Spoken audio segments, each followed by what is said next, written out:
ఈ ఫీచర్ అయితే ప్రతి ఒక్కరు అయితే ఆన్ చేసుకోవాలి. ఎస్పెషల్‌గా ఐఫోన్స్ యూజ్ చేస్తున్న వాళ్ళు. దీని పేరు ఫైండ్ మై ఐఫోన్. ఈ ఫీచర్ వల్ల యూజ్ ఏంటి అంటే మీ మొబైల్ ఎక్కడైనా పోగొట్టుకున్నారో లేకుంటే ఎక్కడైనా వదిలేసారో అన్నప్పుడు ఈ ఫైండ్ మై ఐఫోన్ ద్వారా ఏంటంటే మీ డివైస్ అనేది మ్యాప్‌లో కనిపిస్తుందనమాట. ఎక్కడ మీరు మొబైల్ అనేది ప్లేస్ చేశారని చెప్పని. అండ్ ఆల్సో ఒక బీప్ సౌండ్ కూడా అయితే మనకి వస్తుంది. ఒకవేళ మీ మొబైల్ గనుక లాస్ట్ అయినట్లయితే. అండ్ ఈవెన్ ఎయిర్ ట్యాగ్ ఉన్నా కూడా మీరు దీన్నైతే యూజ్ చేయొచ్చనమాట. ఇప్పుడు చూద్దాం దీన్ని ఎలా టర్న్ ఆన్ చేయాలని. ఫస్ట్ సెట్టింగ్స్ అయితే ఓపెన్ చేయండి మీ ఐఫోన్‌లో. తర్వాత టాప్‌లో మీకు మీ ప్రొఫైల్ అయితే కనిపిస్తుందనమాట. దాన్నైతే సెలెక్ట్ చేసుకోండి. తర్వాత స్క్రోల్ చేసుకుంటూ వెళ్తే అక్కడ మీకు ఫైండ్ మై అనే ఒక ఆప్షన్ అయితే ఉంటుంది. దాన్నైతే సెలెక్ట్ చేయండి. సెలెక్ట్ చేశాక మీకు అక్కడ ఫైండ్ మై ఐఫోన్ అనే ఆప్షన్ ఉంటుంది. దాన్ని సెలెక్ట్ చేసి టర్న్ ఆన్ అయితే చేయండి. ఇదే కాదు కింద ఇంకొక ఆప్షన్ అయితే ఉంటుంది. ఫైండ్ మై నెట్వర్క్ అని దాన్ని కూడా అయితే టర్న్ ఆన్ అయితే చేయండి.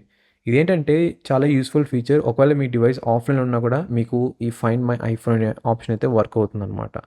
సో, ఈ విధంగా అయితే మీరు టర్న్ ఆన్ అయితే చేయొచ్చు. లేకుంటే ఆఫ్ అయినా చేసుకోవచ్చు. ఈ ఫైండ్ మై ఐఫోన్ అనేది ఈజీగా.